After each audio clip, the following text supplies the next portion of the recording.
Good afternoon, everyone. It's so good to see you here on Friday, the 12th of April. When did it suddenly become April? I don't know where this year is going to, but I am so glad that you're here joining me. Welcome back to those of you who've watched before.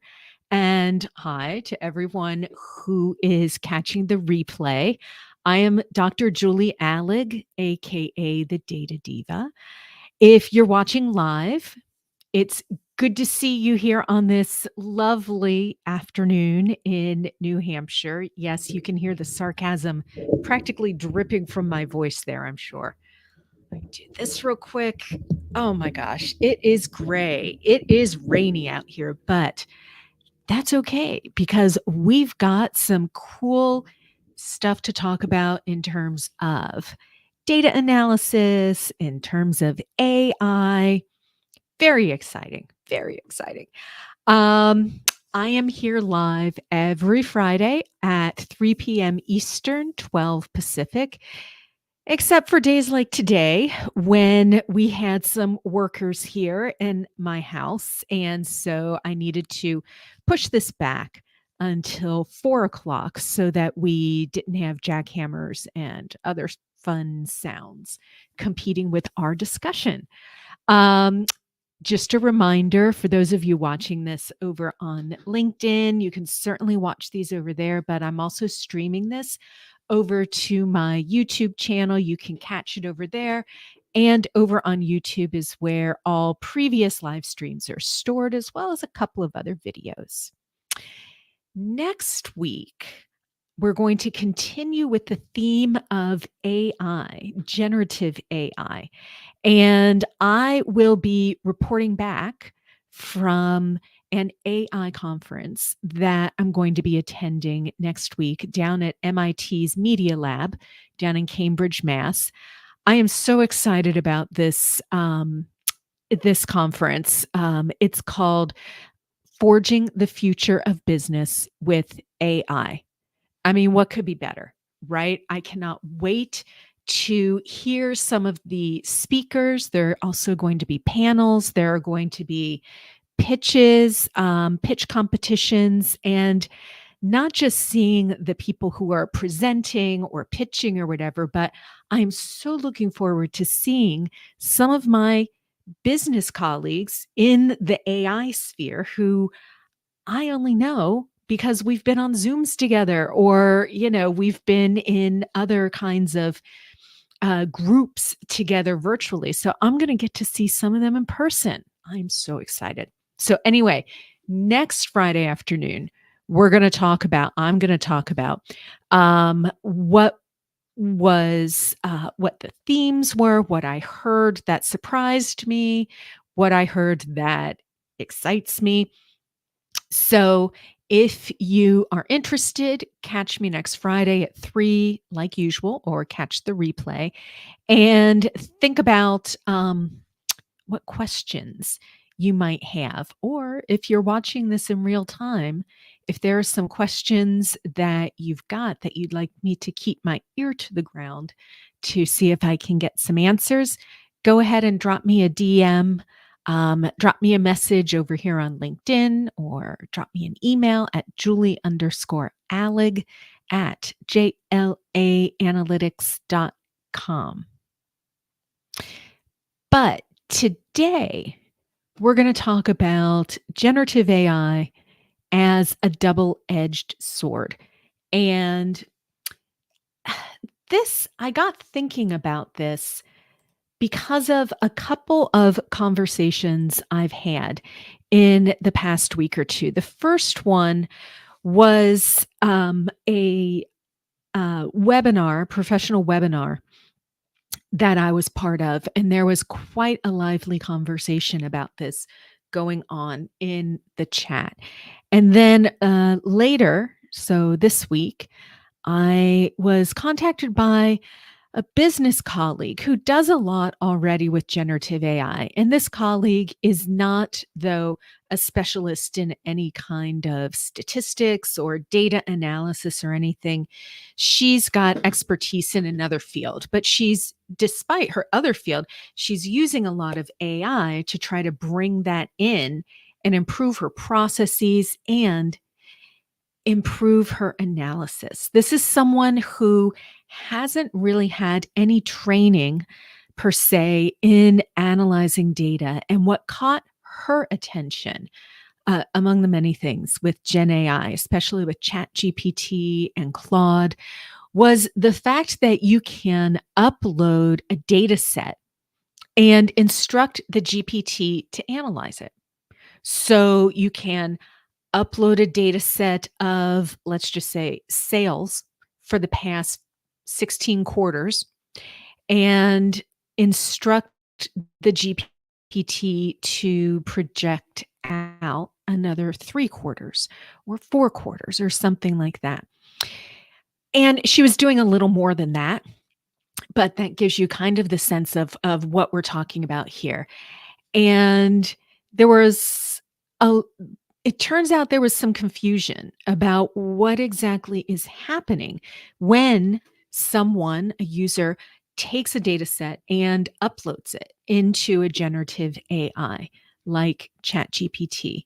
Um, because to someone like me, who's a data scientist, who my expertise is in running statistical tests and then interpreting them, um, all I can think of is red flags, because it's one thing to tell a tool like a Gen AI to do an analysis. It's another thing to take that analysis as um, God's truth, as completely correct, as the end all be all, and then start making decisions on that.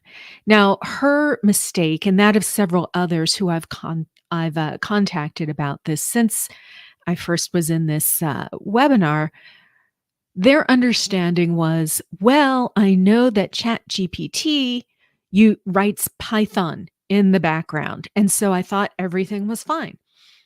Which, I mean, to a non-technical person, sure, it sounds like that would be all you need to do. It's writing in a statistical language that many data scientists use, many business analysts use, Python. I mean, And so she thought, well, that means it's just fine. Except, as I explained to her and I explained to other people, Python is a language just like R when you're doing statistical analysis, just like SPSS or Stata or SAS or Microsoft Excel. They're just they're a language, they're a tool.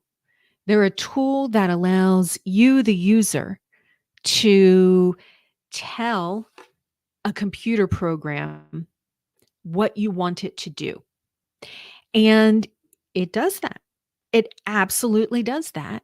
If you write in code in Python and you tell it, I want you to predict out, forecast out. I want you to tell me, investigate whether there's an association between these variables in this data set. Here you go. It will do what you tell it. It will produce forecasts. It will produce correlations. It will run logistic regression for you. It will do a cluster analysis for you, assuming that you're not making any mistakes in your code and it, says this, you got to correct these, right? But it's going to do it. But that doesn't mean that you should be having to do what you're telling it to do. It doesn't mean that it knows what you're telling it to do and that it understands how to interpret those numbers and what they actually mean. And that's what I wanted to talk about today.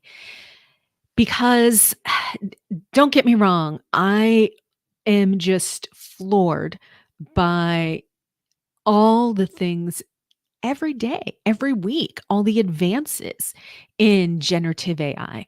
I mean, these models are just mind blowing. And it's almost like drinking from a fire hose, trying to keep up with the latest news, the latest use cases, the latest versions of the GPTs out there. I mean, we've got Gemini, we've got Claude, we've got Perplexity, we've got, I mean, there's so many out there, right? And without a doubt, I have seen firsthand just how much these can streamline your work processes, how much they can enhance your business processes when they're used properly, right? I'm not a Luddite here. I'm not someone who is saying that these are no good or that they are the next step to being taken over by the Terminator. The potential here is awesome. Now, I also get that, these models are, for large part, easy to use. I mean, the user experience on ChatGPT leaves something to be desired, right? But in large part, they're easy enough to use. They're much easier than using anything else that we would have been using a couple of years ago, right? So, and uh, I completely get why other professionals think that, well, if it's out there, it must be okay to use. I totally get that. The thing is, though, and especially with this particular use case where you want to be analyzing the data, it's important to actually understand what is going on when you're telling a GPT to analyze your data and forecast out, because there's a lot of diagnostics that need to happen to make sure that whatever it spits out is something that you can trust. There's a lot to statistics. And now there's a lot to statistics. There's a lot more than just running code and cutting and pasting the output into a report. Not saying this is what my colleagues were doing, but that's the fear that I've got, because that's very risky. If you haven't run the right diagnostics, if you don't know whether those models hold water, like I tell my clients in my VIP coaching, if we don't know if that model actually hangs together, if it holds water, then we shouldn't be making any decisions on it.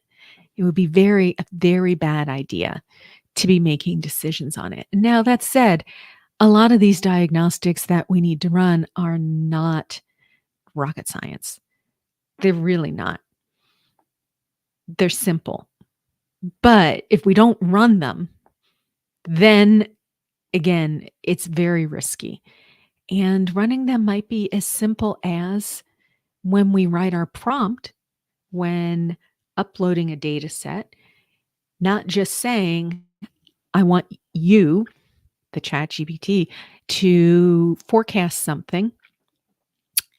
It's adding another couple of sentences. And I want you to run this test to make sure that we're not violating this assumption. And I want you to run this test and do this, just as those checks. That's what I was sharing with my colleague, and that's what I wanted to share with you all, because it's not like these tools are coming with instruction manuals either. It's not like anyone is showing us, anyone from, for example, OpenAI, which has put out ChatGPT, or Anthropic, which has put out Claude. It's not like anyone from those companies, right, is showing people how to use this functionality. So, of course, the people who aren't necessarily, it's not their field of expertise, they're going to just think, okay, it's probably fine. Not so much. So, what I wanted to talk about is how we could make sure that when we are doing this, when we are using it to analyze our data, when we are inputting or uploading a data set, right? And again, we're not necessarily putting up any client or confidential or personally identifiable information, not quite. But when we're doing that, how can we make sure that what we get back isn't gobbledygook, isn't dog food, um, as I put it? Well, one of the ways, well, let me go back for a second. I think one of the first things that really excites me about being able to use these GPTs for doing data analysis is the potential they have for helping to prep our data. And now, if any of you out there are also data analysts, data scientists like me, you know that at least 75% of the time that we spend on any project is spent cleaning the data, prepping it, putting it into the format that it needs to be in order to be analyzed. And now, as of today, none of these Gen AI models can actually spit back out a cleaned data set or something like that. So it's not the case that you can upload something, tell it that, okay, this variable has these missing values. I want you to code them this way. I want you to transform this variable over here into an average or transform it, do a logarithmic transformation for it, something like that. And then have the GPT do all those and then output a clean data set. We're not there yet. But when we are there, when that functionality is there, which I bet we're going to get, I have no inside information, but I bet we're going to get that. Whoo boy, that's going to be awesome. I mean, that's going to be a game changer for anyone wanting anything to do with data analytics. But right now, we can't use it that way. We can go ahead and upload our data, and we can say, all right, build a forecast, build a prediction model, do this, that, the other, and it'll do it. But what we need to also do is add in there a way to start that back and forth with it. Why did you run it this way? Why did you choose this? Are we sure that what's happening here isn't due to chance? How sure are we that this isn't something that's just happening randomly? These are some of the questions that go into the basics of interpreting statistics, interpreting that output. And this is where that human in the loop that we keep hearing about, that's where this comes into play. Because again, sometimes the results are going to come back and yeah, the results are dog food. They're not good. You should not proceed down that line of question or that line of thought, that line of investigation. If you don't ask it, though, some of these questions to start evaluating those results, you're not going to know that. And again, this doesn't have to be rocket science. It can be a couple of additions in your prompt about, like, evaluate this. How do we know this? What are you basing this on? What are some other ways that we could have um, carried out this forecast? And then I'd also say, again, not rocket science here, but validate what the GPT comes up with another, um, I'll say another actor. Usually, for me, that means I run it by someone else, one of my colleagues who has similar expertise that I do. And we kind of, make sure it passes the smell test, right? That I didn't make any just glaring errors or something. Or I do the same for my colleagues, like, yeah, you forgot this, you forgot that. We all make little mistakes like that. Just like when I had a team of analysts I was working with them, and we agreed that we weren't going to send anything out of the office unless two people had taken a look at the results and it had passed the test of two people, just because as a human, we've got biases, we've got so many things that can influence. We might just forget something. Might not be thinking of something. Think of that also as we are, as you might be, going through and uploading data and asking these GPTs to analyze your data. Who else could you have? One thing you could do is you could upload it to a couple of GPTs and see what each of them brings back. So I've been doing a lot of testing myself with Claude versus Gemini versus ChatGPT. And sometimes it's interesting what you come back with, what they each come back with, and then you compare them. So again, not terribly, this is not rocket science, but it is hopefully illustrating that this is not a case of just press a button and here's your answer.